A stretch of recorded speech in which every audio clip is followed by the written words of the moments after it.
It's so hard to be in the moment when somebody is speaking and what they're saying matters, but our mind is a monkey and it's jumping all over the place and making us think of a whole lot of things that we want to do, we want to say, how we can help, rather than just listen. Today, we talk about how to listen better. Hello and welcome to the Happy Families Podcast, real parenting solutions every day on Australia's most downloaded parenting podcast. We are Justin and Kylie Coulson. Kylie had a chat with a guy called Ross Judd. He's written a book called Listening. And today we're going to preview a much longer discussion that's going to be played on Saturday about how to listen. How do you rate your listening? What did you say? How do you, that was not even set up. You were so quick. You did that so authentically and you were doodling while I was talking that I genuinely thought you were being serious.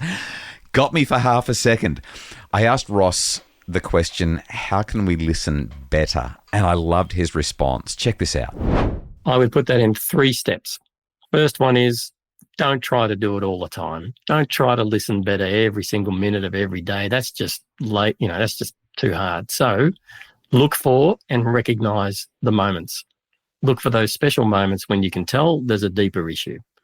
There's a whole chapter dedicated to explaining what they are, and there's lots of clues and hints that people give you. And the most common one is either emotion or that they're behaving in an unusual way. Second one is then when you engage in that moment, just engage. Just be quiet, shut up, let them talk, and just use neutral, tell me more. And then when they start talking, summarize. That would be it for me. 3 simple steps. Recognize this is a moment when I can do something different and really connect. Kylie, so simple when you think about it, and yet so hard to do. I was about to say there is actually no complexity to this at all. Yeah. And yet we all struggle with it so much. So much. Yeah. The idea that we would try to actively listen every minute of every day is exhausting. Yeah, but I like what he says. Yes, you need to listen. Yes, what your kids are saying matters. But there are times where you really need to tune in. It's been actually keenly aware of when those times are, being able to read the room, yeah? Last week I did a webinar about really helping kids to emotionally regulate. And as I described what it is to emotion coach a child, I could just hear the collective groans of hundreds and hundreds and hundreds of parents around the country who were listening to this webinar going, I don't have time for that. Mm-hmm. But the reality is you don't have to do it all the time.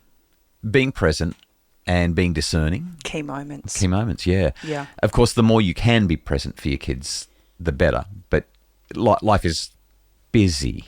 Well, what I love is that once you recognize that moment, the actual main thing to do here when we engage is actually to do nothing. We're not having to fix a problem. We're not having to find solutions. What we actually need to do is to be quiet, to literally be quiet, to be in the moment and to hear what sometimes is not even being said. Sometimes when someone's talking, all we're doing is thinking about what we're going to say next. Stephen Covey used to talk about how when people talk and listen, they don't really listen. They just talk and then prepare to talk.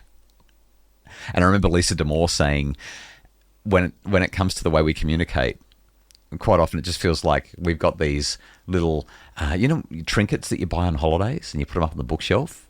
She said when people are talking, quite often it just feels like we're taking a trinket off our bookshelf and we're saying, hey, look at my trinket. And then we put it back up and the other person says, well, look at my trinket. And they pull a trinket off their bookshelf. And the idea is, what would it look like? What would it feel like if when somebody took a trinket off their bookshelf and said, I want to show you this?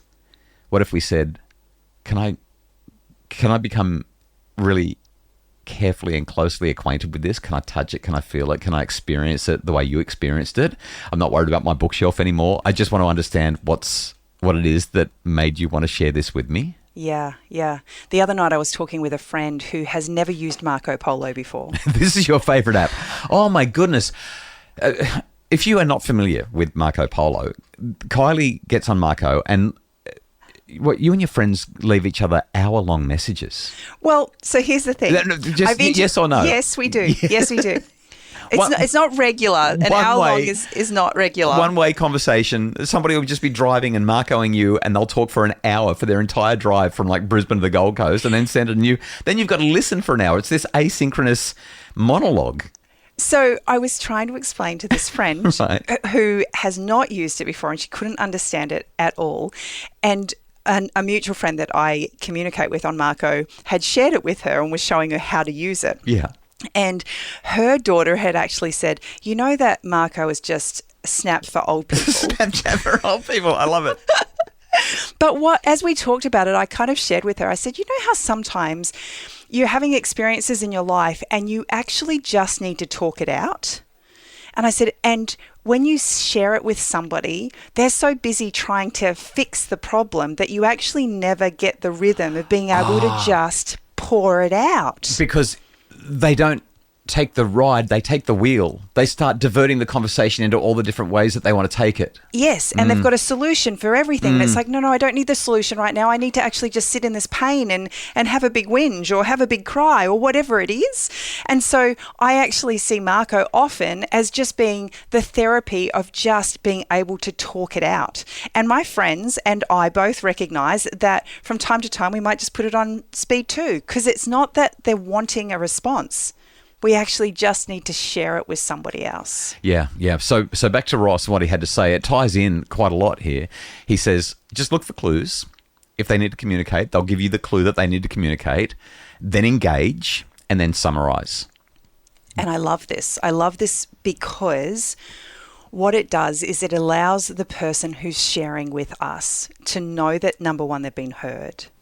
But number 2, there's a real power in not giving them solutions, because in the absence of that solution, what we actually are sharing with them is the belief that they will find the answers. The answers are inside them. I say this about our kids all the time. After the break, we're going to talk about why it's so hard to stay in that moment.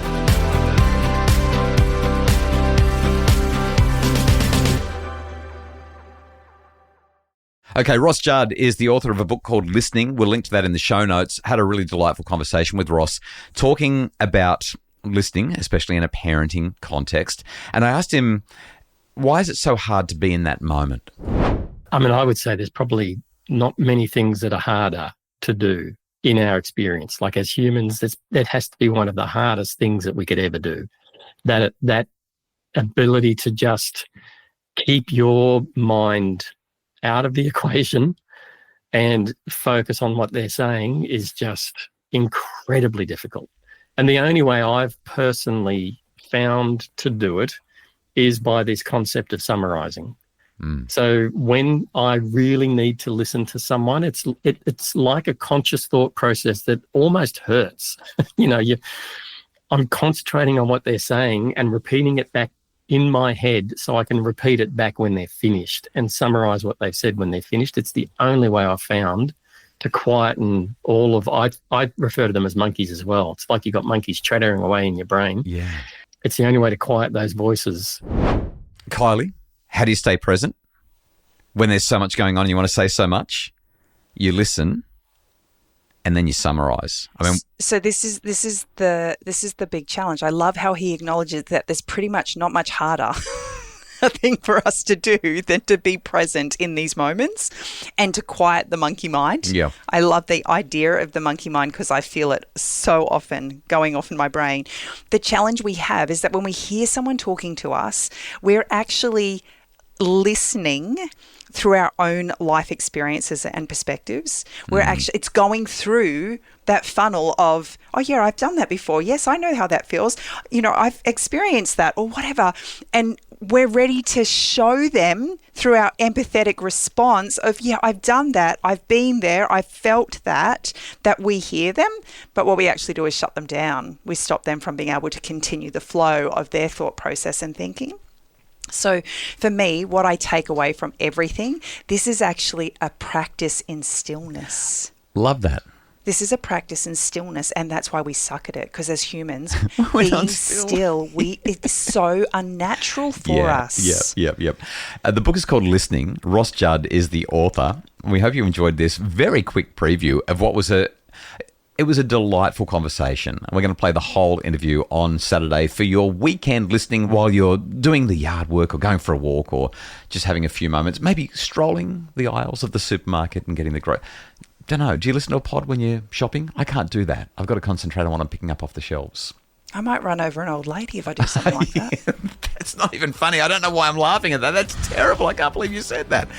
That's on Saturday. Thanks so much for listening. We hope that you got something out of it and it helps you to listen better with your kids. Like I said, a whole lot more on Saturday with Ross, and we'll link to his book in the show notes. The Happy Families podcast is produced by Justin Rulon from Bridge Media.